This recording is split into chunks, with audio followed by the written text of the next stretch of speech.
disais. Donc, on nous demande de comparer le temps de réaction pour une seconde. Essayez de bien écouter le contexte parce que sinon vous allez être perdu.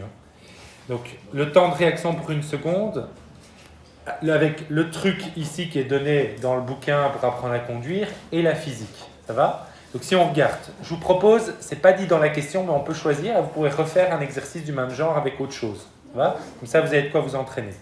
Si je regarde ici, choisissez une vitesse. Quelle vitesse vous voulez faire ? 50, 90, 120 ? 50. Ok ? Donc, on nous dit, avec le truc, regardez, à 50 km/h, je prends le premier chiffre, je le multiplie par 3, donc ça fait 15 mètres. Ok ? Donc ça veut dire que 25 mètres, monsieur. 50. 5 fois 5, 25. Non, donc temps de réaction uniquement. Ah, ok. Ça va ? Donc c'est ça la question. On demande juste le temps de réaction. Donc, les garçons, bien concentrés, parce que sinon vraiment j'ai peur que vous allez vous perdre, vous n'allez pas comprendre ce que je vais faire. Il faut bien voir le démarrage, sinon vous allez être perdu. Donc, le temps de réaction, ça veut dire que selon ce truc-là, je vous rappelle que ça, ce n'est pas de la physique, c'est un truc. Ça va ? Tout le monde comprend ? Oui, je dis truc avec un R, mais il n'y a pas de raison de faire 5 fois 3 que ça donne 15 mètres. Tout le monde voit que ça n'a pas de sens. Est-ce que tout le monde voit ça ? Sûr ? Oui ? Donc ici, c'est juste un truc, c'est le truc qu'on vous donne. Après, on va faire de la physique et mettre du sens là-dessus. Et comparer les valeurs qu'on a. Donc on nous dit, si je suis à 50 km/h, je parcours, le temps que je réagisse, je parcours 15 mètres. Donc je vais noter. Temps de réaction une seconde. Donc je vais mettre 50 km/h. Ça correspond à 15 mètres de parcouru. Ok ? Maintenant, on va le faire en physique. Pour tous ces exercices, je vous invite à faire un petit dessin. Donc d'abord, visualisez la situation. Je suis là, je roule. Ok ? Je roule à 50 km/h. Je vois une dame. Ok ? Qu'est-ce qui se passe ? Temps de réaction. Je me dis que je dois commencer à freiner et appuyer, donc envoyer un message à ma jambe pour appuyer sur le frein. Tout ça, ça prend combien de temps ? Une seconde, selon ce qui est défini ici. Ok ? Mais ça veut dire que comme je roule à 50 km/h, pendant ces 1 seconde, qu'est-ce que j'ai fait ? J'ai avancé. Non, je n'ai pas encore freiné. C'est-à-dire que pendant 1 seconde, c'est le temps de réaction, je n'ai pas encore freiné. Ok ? Donc j'ai parcouru une certaine distance.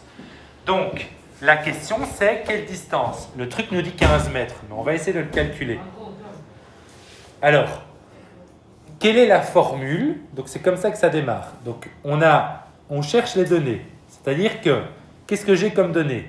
J'ai mon temps de réaction qui est 1 seconde. Ça je sais. J'ai quoi d'autre ? J'ai ma vitesse. On a dit ma vitesse. Donc j'ai un delta T égale à 1 seconde. J'ai une vitesse que j'ai posée, j'aurais pu en poser une autre, ça va ? Ça j'ai posé avec vous, vous m'avez dit on prend 50 km/h. Donc j'ai une vitesse qui est égale à 50 km/h. Et qu'est-ce que je cherche ? Que nous dit l'énoncé ? La distance de réaction, c'est-à-dire la distance parcourue pendant ce temps de réaction. Tout le monde comprend ? Donc, c'est quoi la distance ? C'est delta X, vous vous souvenez ? Et donc, ça, c'est ce qu'on cherche. Quelle est la formule qui lie ces trois-là ? Allez, il faut un peu se souvenir ça. V égale... Ah ok, on ne se souvient pas, c'est pas grave. Je vais vous rappeler comment est-ce qu'on fait. Ok ? Je vous donne le truc. Pour se rappeler de la formule de la vitesse, c'est simple. Vous connaissez les unités encore de la vitesse ? Oui. C'est quoi ? Allez, quand vous roulez en voiture, vitesse. Ah, c'est préfère. Kilomètres par heure. Ok ? Ça, c'est la vitesse. Des kilomètres. Kilomètres par heure. Le par, c'est divisé. Des kilomètres, c'est quoi ? C'est l'unité de distance. Par, donc divisé disais, des heures, c'est quoi? Le temps. Vous avez la formule. La vitesse, c'est quoi? C'est la distance divisée par le temps. Donc, vous avez votre formule. On la réindique. OK? V, donc je vais la mettre ici sur le côté. V égale delta x sur delta t. OK? Donc je remets du sens. La vitesse, c'est la variation d'espace au cours du temps. Est-ce que tout le monde saisit ça? Oui? C'est sûr? Bien. Le problème, c'est que cette formule, elle nous dit V égale delta x sur delta t. Le problème, c'est que je ne cherche pas V. Qu'est-ce que je cherche? X. Allez, essayez de vous réveiller un peu, parce que sinon je dis... X. Attendez, je prends 2 secondes, parce qu'il y en a qui sont occupés à s'endormir. Maintenant, c'est important, hein, parce que c'est maintenant que je mets en place tous les trucs pour pouvoir que vous puissiez y arriver. Il faut vraiment que vous ne soyez pas passif, que vous soyez actif et que vous suivez ce que je dis. Hein. Ça va? Si vous me dites que c'est pas bon, ben, moi je m'arrête et je vous laisse faire autre chose. Mais ici, j'ai besoin que vous le fassiez, parce que si vous ne le faites pas, ça ne sert à rien que je le fasse. Ça va? Donc tout le monde est bien concentré, vous êtes à fond? Il y a 2-3 cours ici où, peut-être en 1 heure de temps, on sait avoir fait ce qu'il faut. Hein. Si vous avez besoin de plus en 2 heures, en 3 heures s'il faut, moi je fais jusqu'à ce que vous ayez compris. Mais sinon, je m'arrête. Mais il faut que vous le fassiez. Voilà. Donc je reprends. Qu'est-ce que je cherche? Delta X. Delta x. Donc, est-ce que cette formule me permet d'avoir delta x? Non. Pas comme ça. Qu'est-ce qu'on peut faire? C'est égal à vitesse fois la... Il faut l'isoler. Donc, maintenant, attention. Je dois vérifier. C'est un truc de maths. Est-ce que tout le monde est capable, à partir d'une formule comme ça, d'isoler une inconnue, donc isoler un des points, le mettre tout seul, et de dire ça, c'est égal aux autres? Est-ce que tout le monde sait faire ça? Si quelqu'un, oui, je sais, moi je trouve ça facile, mais tout le monde ne sait pas le faire. Donc c'est pour ça que je demande, est-ce que quelqu'un ne sait pas isoler delta x? C'est maintenant qu'il faut le dire. Isoler delta x, mettre delta x égal. Est-ce que quelqu'un ne sait pas faire ça?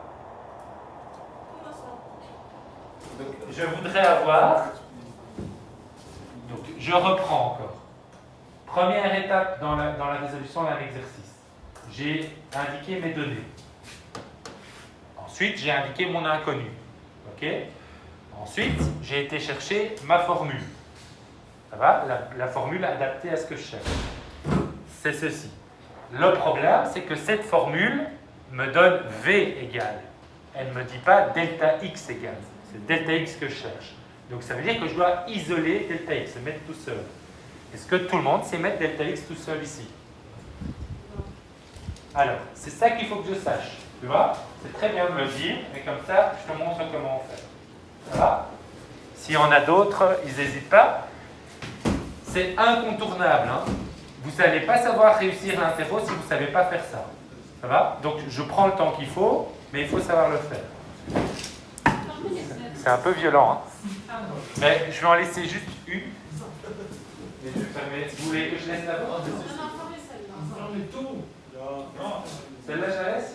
Non, Je vais fermer juste celle-là.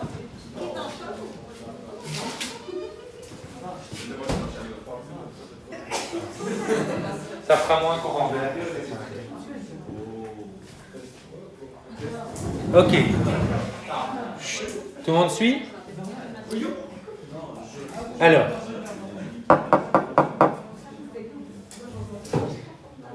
C'est très simple. Il suffit... Les gars, vous avez autre chose à faire maintenant? Vous êtes à 2 semaines des examens. Après, quand je suis plus là, vous devrez vous débrouiller tout seul. Donc, essayez de ne pas perdre du temps. Si après j'ai plus de temps, tant mieux. Et le reste du temps, je vous le laisserai pour faire autre chose. Ça va? Mais terminons.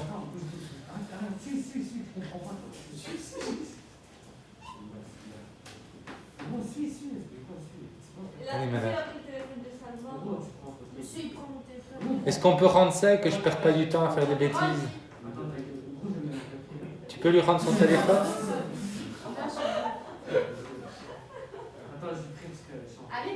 Rends-lui son téléphone. C'est bon, c'est la vidéo, elle tourne. c'est toi qui as le droit de dire oh là. Il suit. Est-ce que je fais ça ou est-ce que je donne cours? Parce que...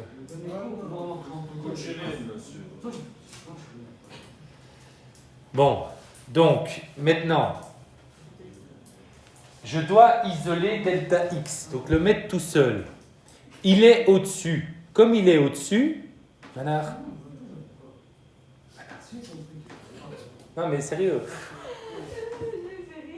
Mais oui, mais c'est pas le moment de rire, je t'assure. Là, il y a un enjeu de réussite d'avoir ça. Tu vas te taper 0 à cette partie-là et ça va te donner un échec à l'évaluation. Et tu vois, c'est quand même un gros enjeu quand même.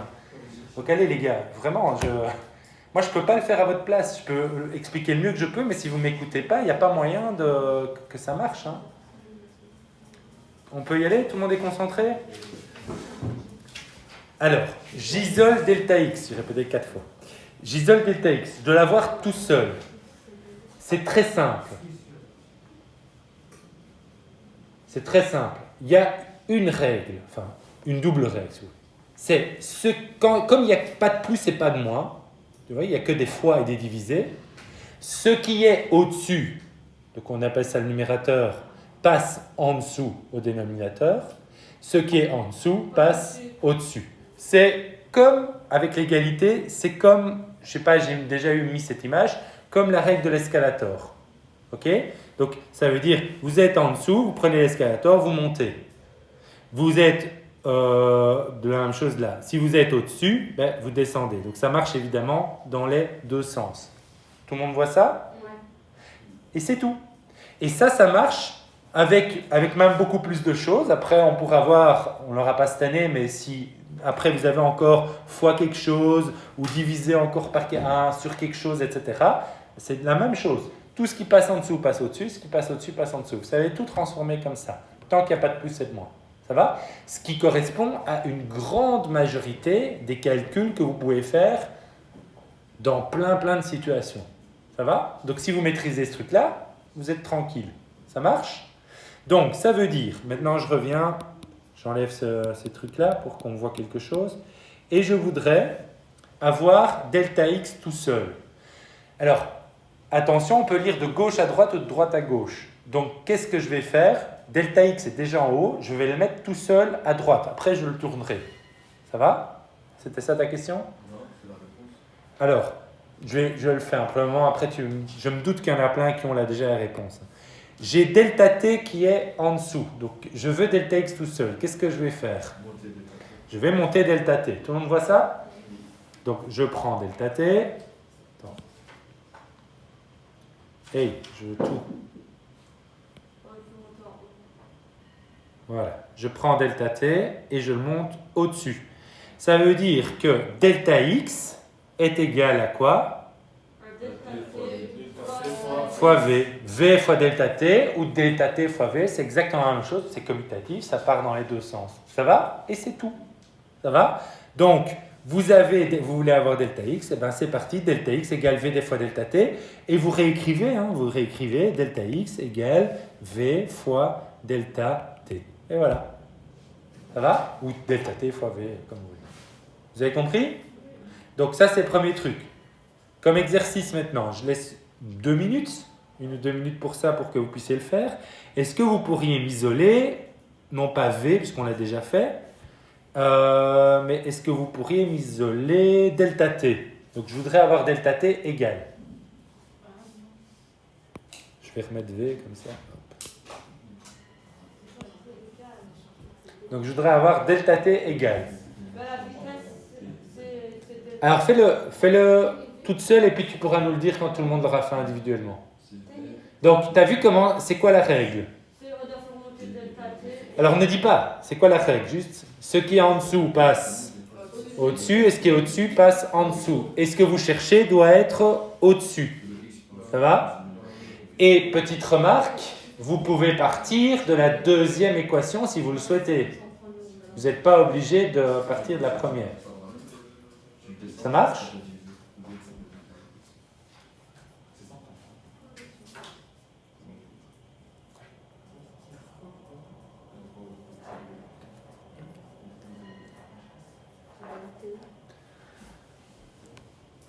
Ok pour tout le monde?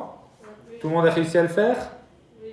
Donc, allez, on va quand même décrire. Donc Manar, vas-y, dis-moi. Moi j'ai mis delta t est égal à v fois delta x. Alors, on va le refaire ensemble étape par étape. Ok? V, il est où? Hein? V. Enfin, qu'est-ce que tu veux tout seul? Il est en haut le v. Delta t. Il est en... Donc, attends, tu pars de quelle équation d'abord pour savoir? Du v. Ben, ça, c'est beaucoup plus difficile parce que tu vois, delta t est déjà en dessous. Donc, il vaut beaucoup mieux partir parce que là, ça veut dire que tu dois faire en 2 fois. Tu dois faire monter delta t et puis bouger v. Donc, vu qu'on l'a déjà fait ici, je te propose de partir de la deuxième équation. Tu vois? Autant le faire comme ça. Après, je vais vous donner un petit truc encore, mais comme ça, c'est plus facile. Tu vois? Alors, donc, partons de la deuxième. Qu'est-ce que tu fais à partir de la deuxième pour y arriver? Ben déjà on met delta t égal. Puisqu'on demande delta t, c'est ça. Oui? Et delta x on le fait bouger. Pourquoi tu le fais bouger? Donc on met delta t. Alors, je vous ai dit, une équation, ça peut se lire de droite à gauche ou de gauche à droite. Donc, tu t'embêtes pas à bouger à l'avance. Tu la liras dans le bon sens. Delta t, il est déjà ici. Laisse-le là. Il est en haut, il est bien. Tu vas pas le faire passer de l'autre côté. Tu comprends? Et on met la vitesse en dessous. Donc, on va plutôt bouger la vitesse. Tu vois? La vitesse, elle est au-dessus. Elle passe donc En dessous. en dessous. Donc, delta t égale Delta x. Delta x divisé par la vitesse. Et voilà. Et c'est fini. Donc, je reviens et je le réécris.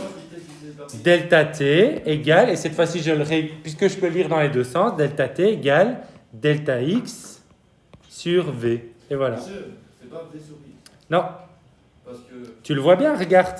mais dans la première formule monsieur, si on fait descendre le X, Alors, je veux bien revenir sur la première formule, mais je vais te montrer qu'il y a un piège là. Je te montre le piège, et c'est pour ça que je vous dis de passer par là pour éviter de tomber dans ce piège.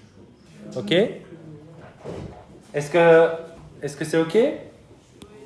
Alors, je reviens. Si tu fais passer delta x de l'autre côté, ici, donc tu fais passer delta x ici, attention, ce qu'il y a ici, ce qui reste, quand tu fais passer, c'est 1. 1 sur delta t égale v sur delta x. Mais c'est delta t, c'est tout l'inverse. Tu vois? Donc delta t, c'est delta x sur v, c'est l'inverse. Tu vois? Donc fais attention. Ça me semble plus difficile pour certains qui ne sont pas à l'aise. C'est pour ça que je vous invite de le faire plutôt comme ça. Ça va? Tout le monde a saisi? Est-ce que tout le monde sait faire la transformation de formule? Donc, je reprécise encore maintenant, ça ne sert à rien d'aller plus loin après dans votre étude si vous ne maîtrisez pas ça. Ok? Même chose pour l'année prochaine. En physique, vous aurez besoin de ça aussi. Ça va? C'est pas compliqué, mais c'est une condition, c'est un prérequis. Ça va? Vous ne pouvez pas vous en passer. Il y a moyen d'apprendre toutes les formules par cœur, mais vous allez finir par vous planter à un moment. Ok? Et ça ne sert à rien, il vaut mieux passer du temps une fois à bien apprendre comme ça marchera pour tout ce que vous allez faire après. Donc c'est du temps bien dépensé. Ok pour tout le monde? Manard? Oui. Mets bien ton masque. Est-ce que ça va pour tout le monde alors? C'est bien? Bien, donc du coup, maintenant je choisis delta x est égal à v fois delta t. Alors petit truc pour l'évaluation, je vous invite à l'interro, vous savez que vous avez ça. Il y a 2-3 formules dans le cours. Je ne sais pas combien il y en a de base. L'accélération, la vitesse, je crois que c'est tout. Peut-être la force aussi, F égale ma, je crois. Enfin, on a 2-3 formules. Vous prenez la formule, vous arrivez à l'interro, prenez votre brouillon ou le dos d'une des feuilles et vous notez toutes vos formules de base. Ok? Et puis, à partir de ces formules de base, vous êtes sûr, parce que vous êtes entraîné à l'avance, de savoir faire la transformation. Ça marche? Je vous invite les fois prochaines à vérifier que ça marche. Si vous n'êtes pas encore à l'aise, vous me redemandez, je réexpliquerai. Ça va? Ça arrive que certains ont compris sur le moment, mais ont besoin que je réexplique après. N'hésitez pas, je le referai. Ça va? Est-ce que c'est clair pour tout le monde? Impec. Et donc, du coup, maintenant, tout ce que j'ai à faire, c'est faire quoi? C'est remplacer dans la formule. OK? Il y a un piège. Si je remplace tel quel, ce ne sera pas juste. Il y a un piège dans lequel il ne faut pas tomber. Est-ce que quelqu'un peut le voir? Alors, voyons un peu, voir si vous allez voir. Donc, je vais mettre... Je cherche delta x, donc je remplace delta x égale la formule 50 km, v fois delta t. Donc, j'écris 50 km fois 50 fois, 11. c'est 1 seconde. OK? Il y a un S alors. C'est un S. Ah, ok, c'est un S. Ça va? Eh bien, ça, c'est faux. Quelle est la faute? Je l'ai écrit parce que je voulais vous laisser aller jusque-là pour que vous reteniez qu'il ne faut pas faire cette faute-là. Donc la formule est bonne, mais ce n'est pas là qu'il y a un problème. on ne doit pas le mettre en mètres. Ah, alors, 50, c'est quoi les unités? Kilomètres. Kilomètres par heure. Alors que le temps, c'est en secondes. Alors le truc, c'est que il faut toujours tout mettre en mètres, en kilos et en secondes en physique. Toujours. Ça va? Donc maintenant, ça veut dire que je dois vous apprendre un deuxième truc. Je dois vous apprendre à savoir transformer des kilomètres heure en mètres par seconde. C'est pas très compliqué. Ça fait 50 Ça fait quoi? 000. Pas du tout. 50 Donc, non, mais c'est pas une question de hasard. Si tu tapes plein de chiffres au hasard, on va passer longtemps. 000. Il y a une raison et il y a un sens, mais je dois vous l'expliquer. Ça va? Donc, j'y viens. Donc, je reviens. Vous voyez que du coup, ici, l'exercice n'est pas bon et n'est pas fini. Je dois trouver la vitesse en mètres par seconde. Donc, maintenant, je vais prendre un moment, de nouveau, pour vous expliquer comment on fait pour faire des transformations. Alors, est-ce que tout le monde s'est transformé des kilomètres en mètres? Alors, 1 kilomètre, c'est combien de mètres? 1000 mètres. Tout le monde sait faire ça? C'est la BAC. La BAC, c'est depuis la primaire. Mais je viens d'avoir cours en général. Et même en général, ils se plantent encore dans la BAC. Donc, je vais vous redire, mais je ne sais pas pourquoi, c'est comme si on oubliait. Je vais redire un truc de nouveau. Condition avant d'aller plus loin, donc, tout comme le truc que je viens de vous apprendre, avant d'aller plus loin dans les exercices, n'allez pas plus loin, allez revoir vos ABAC. Les ABAC, vous tapez sur Google. Ok, vous tapez ABAC, kilo, mètre, toutes les unités, voilà. Vous regardez, vous vérifiez que vous savez faire toutes vos transformations. C'est trop bête, mais je vous assure, même en option sciences en 5e générale, j'en ai encore de temps en temps qui se plantent là-dedans. Ça va? Donc, et c'est pas compliqué, c'est un truc de primaire, quoi. C'est juste que faut l'avoir fait en amont, faut l'avoir fait, faut être sûr de soi. Ça va? Ok? Vous avez noté que ABAC à revoir? Ok. Alors, du coup, maintenant qu'on connaît son ABAC, je vais transformer 50... Voilà, je vais le faire en blanc. 50 km par heure. En fait, c'est 50 km en 1 heure. C'est ça que ça veut dire. Ok? Tout le monde suit bien? Ça, en fait, si je le transforme, je vais transformer les kilomètres en mètres. 50 km, c'est combien de mètres? 50 000. C'est 50 000, c'est fois 1000. Donc, c'est 50 fois 1000 mètres. Ok? Et en 1 heure, c'est combien de secondes? Alors, on va reprendre. 1 heure, c'est combien de minutes? 3600. Voilà. Donc, 1 heure, c'est combien de minutes? On va le faire dans l'ordre. 60. 1 minute, c'est combien de secondes? 60. Donc, c'est 60 fois 60. 3600. Ça va? Donc, c'est 3000, ou je vais l'écrire pour la première fois dans le détail, 60 fois 60. Ok? C'est-à-dire 3600 secondes. Donc, les 50, vous avez fait 50 fois 1000 divisé par 3600. En fait, fois 1000 divisé par 3600, c'est comme si on faisait divisé par 3,6. Tout le monde voit ça? C'était trop vite pour le dernier point ou c'est bon? Donc, 50 fois 1000 divisé par 3600, vous allez voir que quand vous allez passer en mètres par seconde, vous allez toujours faire fois 1000 divisé par 3600. Et fois 1000 divisé par 3600, c'est comme divisé par 3,6. Ok, ça simplifie. Faites-le, hein. Faites 1 fois 1000 divisé par 3600. Vous allez voir que c'est divisé par 3,6. Ça va?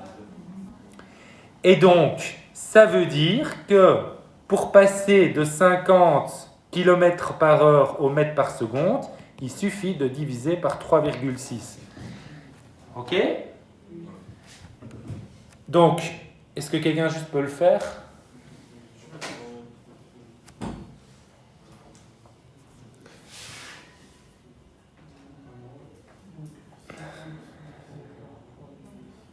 Ça fait 13,18. Donc si j'arrondis 0,2, mais je vais faire 18 mètres par seconde. 18,88. Ah, après, il y a encore que les 8? Ouais. Ok, alors je vais mettre 9, je vais arrondir 19. Ça va? Ouais, tu sais quoi, du coup, je vais prendre 3 chiffres significatifs. Donc 3 chiffres, ça fait 13,2, c'est bien. Ça marche? Ça marche, ça? Si maintenant, je vous disais, la vitesse est 13,2 et que je vous demandais de retransformer en kilomètres heure, qu'est-ce que vous devriez faire? Fois 3,6. Ça va? Donc, pour y arriver à ça, il faut faire, donc ça c'est divisé, là c'est fois 3,6. Ça va? Donc, vous pouvez toujours refaire. Moi, je vous avoue que j'oublie parfois si c'est fois ou divisé par 3,6. Mais du coup, je refais toujours la même chose. Kilomètre, c'est 1000 mètres. Divisé par une heure, c'est 3600. Donc, c'est divisé par 3,6, je sais. Ok? Si c'est l'inverse, c'est fois 3,6. Ça va? Donc, je me fais une fois bien le raisonnement. Et après, je sais quand c'est fois divisé. Et après, vous avez 5 calculs avec des changements comme ça. Ben, vous pouvez directement faire fois 3,6 ou diviser par 3,6 directement. Parce que vous avez compris le truc. Est-ce que c'est clair? Ça va? Donc de nouveau ce truc-là, vérifiez que vous le maîtrisez. Vous avez vu, il y a changement de formule à maîtriser, il y a les AVAC, et il y a le changement de vitesse qui est lié aux AVAC. Ça va? Donc je ne sais pas si vous voyez, mais ce qui empêche de réussir, c'est vraiment, il suffit qu'une des étapes ne fonctionne pas ou on n'y arrive pas. Donc il faut faire étape par étape, maîtriser chacune de ces étapes. Ok? Maintenant qu'on a la réponse 13,2, et maintenant je prends du temps, mais après ça ira beaucoup plus vite. Hein. Une fois que vous avez l'habitude de faire, vous allez faire telle vitesse divisé par 3,6, bam bam bam, et puis vous remplacez dans la formule, c'est fini. Il y a moyen de résoudre ça en 3 minutes ici parce qu'on décortique trop. Avec de l'entraînement, ça prend 2 minutes. Quoi. Ça va? Donc maintenant, faisons le calcul. Delta x égale v fois delta t. Donc v c'est combien? 13,2 fois 1 seconde, donc c'est égal à, je vais enlever seconde, hein. Vous ne devez pas mettre les unités dans les calculs, vous devez juste les mettre à la fin. C'est 13,2 et les unités 13,2, non, parce que attention, c'est des mètres par seconde fois des secondes, donc des mètres divisé par des secondes fois des secondes, ça fait des mètres. Non? Donc regarde, mètres divisé par des secondes fois des secondes. Les divisés par des secondes et les fois les secondes se simplifient. Et donc en effet, j'ai entendu la bonne réponse ailleurs, c'est des mètres. Est-ce que c'est clair? Oui? Et donc, alors, le calcul ici dimensionnel que j'ai fait des mètres par seconde fois des secondes, vous n'êtes pas obligé de le faire. Si vous avez respecté ce que je vous ai dit au départ, c'est-à-dire que vous avez tout mis en mètres en secondes, en mètres par seconde, vous aurez toujours des réponses qui seront les mêmes dans les mêmes unités. Il faut juste bien faire attention à ces unités. Est-ce que c'est OK? Ouais? Super. Alors maintenant, je vous propose de comparer. Donc ça, c'est ce qu'on a calculé avec la physique, avec ce que je vous ai appris. Et le truc, qu'est-ce qu'il nous disait le truc? 15 mètres. Donc vous voyez que ça ressemble, mais ce n'est pas exactement ça. 15 mètres, c'est un peu plus. Ça marche? Donc, maintenant, avec tout ce que je vous ai appris, vous pouvez calculer n'importe quoi comme ça. Oui? Vous avez trouvé où le 50 km? J'ai inventé. Parce que vous me l'avez posé, je vous ai demandé on prend quoi? Vous m'avez dit 50 km/h. Donc ça veut dire que tu peux refaire tout le même exercice avec 110 km/h. Mais à l'examen, c'est vous qui donnez les... Oui. Je vais pas, à l'examen, je ne vais pas te dire choisis ce que tu veux comme données. Là, je te donnerai. Là, je laissais libre en disant, mais pour vous montrer que. Alors, ça, c'est l'étape suivante dans ce que je veux vous apprendre. C'est qu'une fois que vous maîtrisez toutes les étapes que je vous ai indiquées là, l'étape suivante, c'est d'anticiper toutes les questions. Vous savez prévoir toutes les questions que je peux poser. Parce que, ici, je peux demander un delta x. Qu'est-ce que je peux faire? Je peux changer V, ok? Je peux changer delta t. Je peux vous dire, ah oui, mais j'avais bu de l'alcool ou j'avais fumé ganja ou je sais pas quoi, et je me retrouve avec un temps de réaction de 3 secondes. Mais qu'est-ce qui arrive avec le temps de réaction de 3 secondes? Ici, on met 3, et du coup, qu'est-ce qui va se passer? La distance parcourue va être 3 fois plus grande. Mais maintenant, si vous changez le 15 mètres, Ouais. Attention, le 15 mètres, ça c'est le truc. Hein. Ça, c'est pas de la physique. C'est pas mon truc, quoi. Enfin, tu vois. Maintenant, si je fais l'exercice et que j'ai un autre chiffre, on va dire que j'ai 25, le truc de base, c'est 25 mètres. Non, parce que le truc de ça. Donc, attends, justement, ça, t'as toujours pas compris. Ça, c'est le truc. La donnée de base, c'est pas ça. Ça, c'est le truc.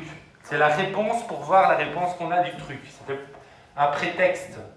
La donnée, c'est une réponse approximative. C'est pour comparer la vraie réponse avec la réponse approximative. Mais ce n'est pas une donnée. La donnée, c'est ça. C'est 50 km/h. Mais la bonne question, je pense que c'est ça que tu veux dire, c'est je pourrais vous poser la même question et ne pas mettre 50 km/h. Mettre 110 km/h, 70 km/h. Et du coup, il y a toujours le même raisonnement. Ça va? Alors, je pense que tu commences à percevoir, mais on va encore faire d'autres exercices et je vais vous montrer qu'en fait, à la fin, vous allez vous rendre compte de ça. En fait, c'est toujours la même chose. Ce que je pourrais aussi demander, c'est pas chercher delta x, c'est donner delta x et delta t, chercher v. Voilà, c'est ça. Jouer avec ça. Ou je pourrais vous donner V et delta x et chercher delta t. Ok? Et c'est là-dessus maintenant qu'on va un peu essayer de s'entraîner pour être sûr que vous maîtrisiez bien ça. Ça va? Alors, ici, je propose un autre exercice. Ça va? On a encore 12 minutes, donc on peut encore le lancer. Sachant que sur autoroute, la distance entre deux poteaux d'éclairage est approximativement de 50 mètres. Pardon. Combien de poteaux devez-vous laisser entre vous et la voiture qui vous précède, sachant que vous roulez à 120 km/h par temps sec? Alors, de nouveau, ici simplement, l'exercice, on va le faire, j'ai pas envie de le faire comme ça, donc on va juste le faire en version rapide parce que j'ai envie de faire autre chose avec vous. Donc, si je regarde ici, 120 km/h par temps sec, vous voyez avec le tableau, la distance totale d'arrêt, 120 km/h, donc c'est 12, on multiplie par lui-même, ça fait 144 mètres et on a la réponse. Ça va? Maintenant, ça va être un peu long, mais vous pourriez vous entraîner, je vous le laisse, mais je pense qu'on doit faire d'autres choses un peu plus simples. Il y a moyen de le calculer avec la physique, ça. Donc, je peux déjà mettre la réponse, hein. C'est 144 mètres. Ok? 144, pardon. Parce que j'ai utilisé le truc. C'est un truc approximatif. Mais en réalité, si je devais vraiment faire le calcul, qu'est-ce que je dois faire? Je dois calculer le temps de réaction, calculer la distance de freinage, le rajouter l'un à l'autre et avoir la réponse. Je vous dis, ça m'embête un peu de faire tout ça, donc je pense qu'on va faire d'autres trucs qui sont un peu plus simples au départ pour démarrer. Le suivant, par contre, il me plaît plus, parce qu'il est vraiment plus sur la physique. Ouais. Le temps de réaction peut être variable, non? Oui, mais c'est pour ça que c'est un arrondi. En moyenne, c'est 1 seconde. Il y a des gens qui réagissent plus rapidement, d'autres un peu plus lentement. Vous allez jouer avec le temps de Réaction. Pas forcément. Mais après, moi, je pense plutôt à d'autres choses, d'autres types d'exercices et je vais vous les montrer un peu plus loin. Ok. Tu vois, qui sont plutôt comme ça. Tu vois, je pense plutôt que je vais mettre des choses comme ça. Ça va, mais on va les faire. Ici, c'est encore dans le cours pour introduire toute cette partie-là.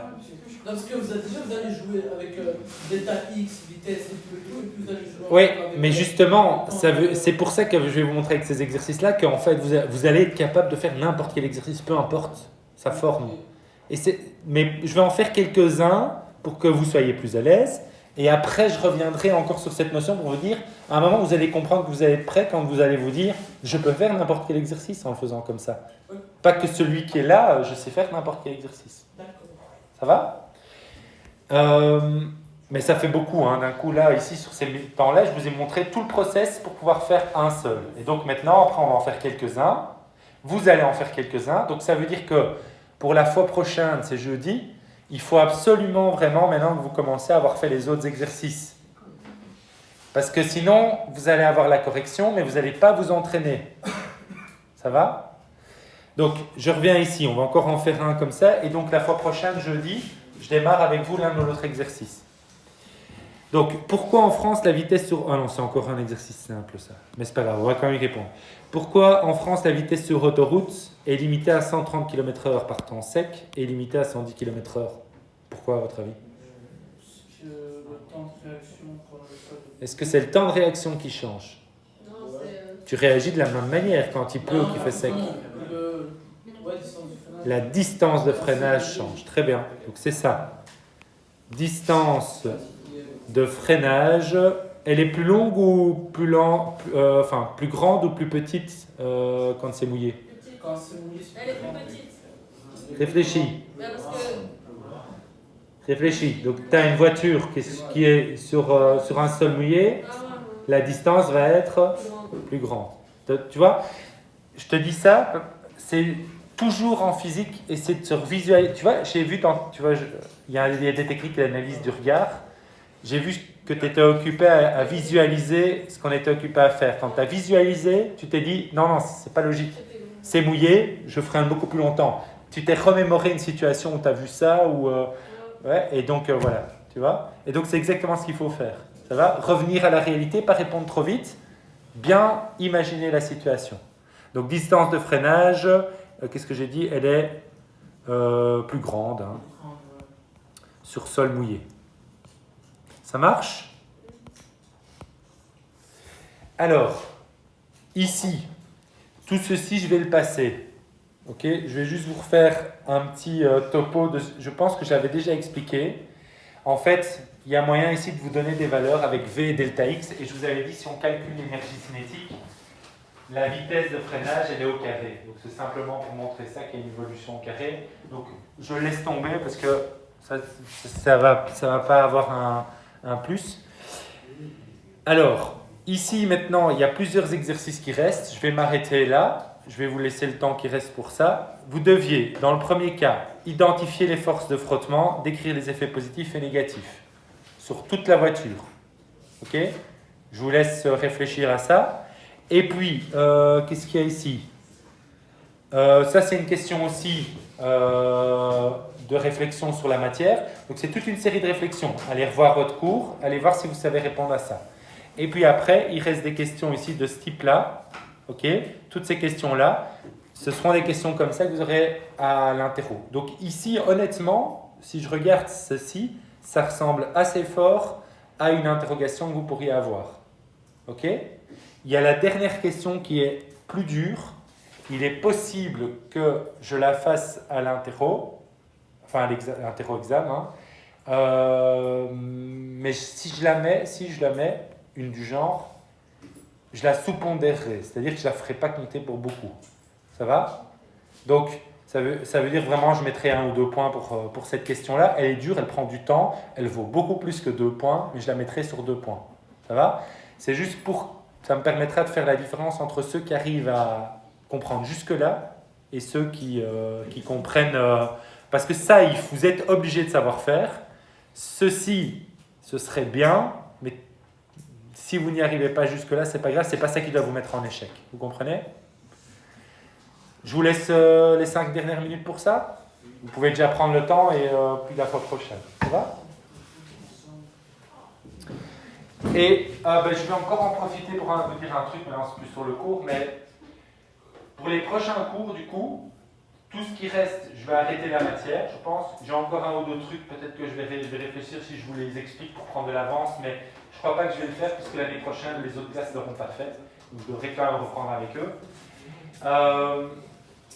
Monsieur, les autres classes, ils sont même pas arrivés à ce chapitre.